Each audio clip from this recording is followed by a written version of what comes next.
Bonjour les poissons, bienvenue dans votre tirage, la petite pause sentimentale pour avril. On va aller voir vos messages tout de suite. Allez, c'est parti.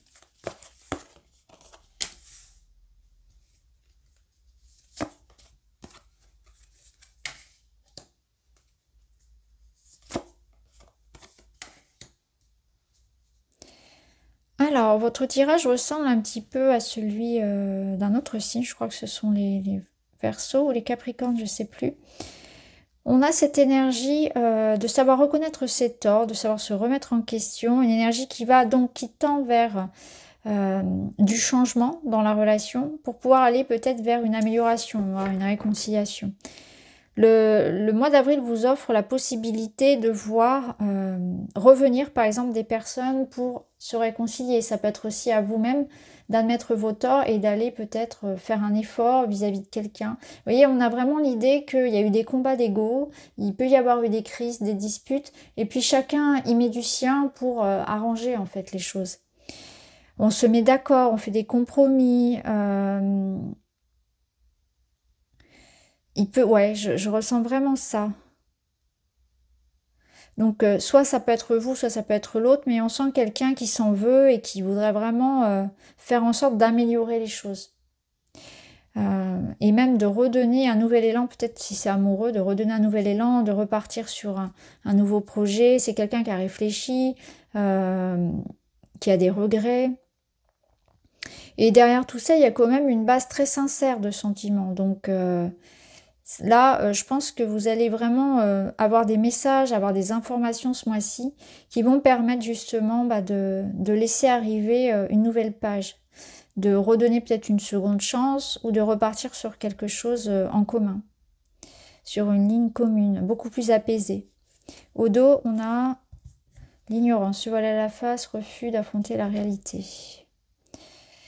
Donc il y a quelqu'un qui ouvre les yeux en fait. C'est peut-être une prise de conscience que cette personne me manque, prise de conscience aussi que je dois changer chez moi. Ça peut être aussi vraiment un travail intérieur où effectivement parfois je peux avoir un comportement qui peut blesser les autres, mais aussi un comportement qui peut être délétère par rapport à moi-même en fait, envers moi-même. Et peut-être que parfois je fuis, peut-être que parfois je fais aussi des choses par exemple qui ne sont pas authentique, où je me sens pas authentique dans ce que je fais, où je porte un masque, je joue un rôle. Donc vous voyez, il y a plein de remises en question comme ça qui sont faites à l'intérieur, et aussi une personne en miroir qui peut aussi se remettre en question.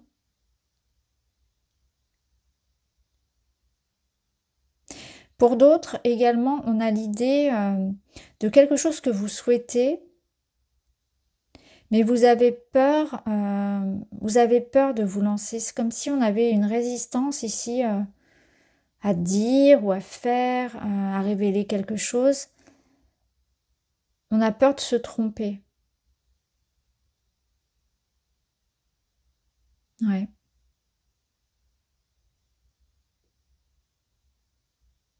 Bon, on va voir.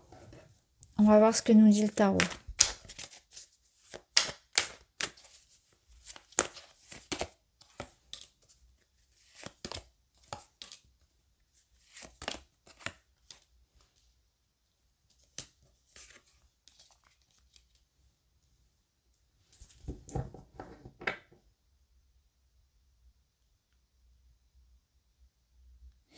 Vous êtes vraiment dans une étape de réussite et de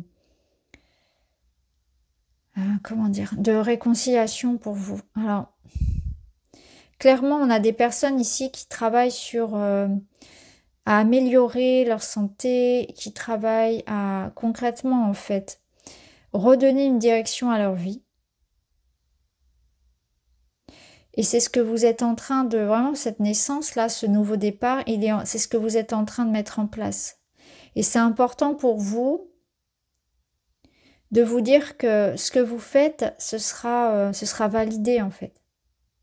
Donc tous les efforts que vous faites pour travailler sur vous, travailler sur votre corps, changer votre vie, démarrer un nouveau projet, démarrer une nouvelle vie, construire une nouvelle histoire, avoir un enfant, peu importe le projet que ce soit, Quelque part, là, on vous dit de ne pas avoir peur de vous investir.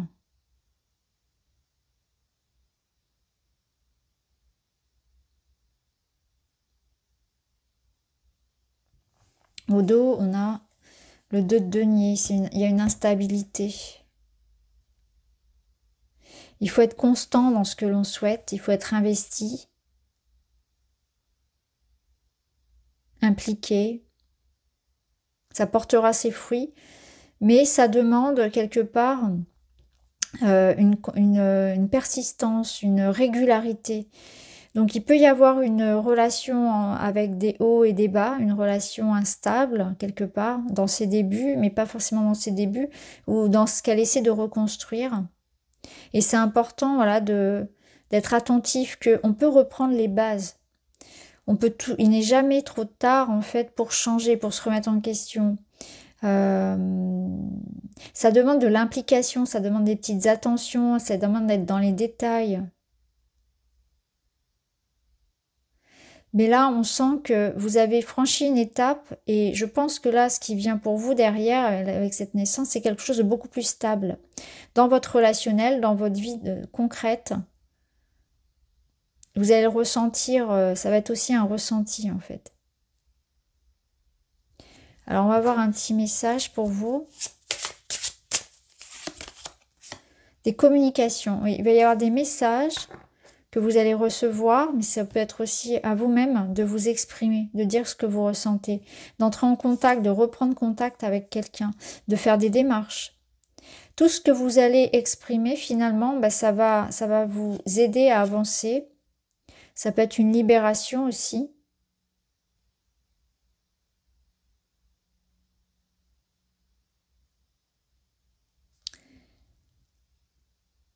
Une libération par la parole, une libération aussi par l'écrit. Vous pouvez écrire pour vous libérer. Moi, je pense qu'il y a une reprise de contact.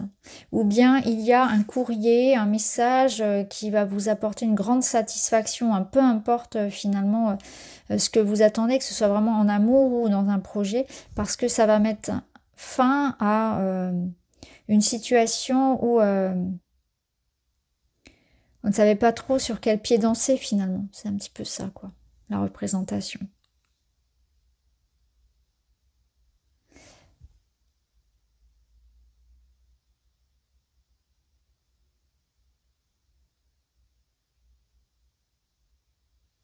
Alors, on va mettre un dernier message. Je me fais plaisir. Aujourd'hui, je m'occupe de moi sans culpabiliser. Je savoure et je profite des petites bulles enchantées. Se sentir libre dans sa tête, c'est se sentir libre d'être soi-même. Ouais. Être soi, se faire plaisir. Nouveau point de départ, là, effectivement, vous vous sentez... En fait, il ne faut pas vivre dans le regret. Il faut arrêter de vivre dans le passé et vivre dans l'instant, se faire plaisir. Vous avez besoin de vous libérer peut-être de quelque chose que vous portez comme une culpabilité. Je savoure, je suis moi-même, je suis libre. Voilà pour vous les poissons, j'espère que ça vous parle. Je vous embrasse, à très vite.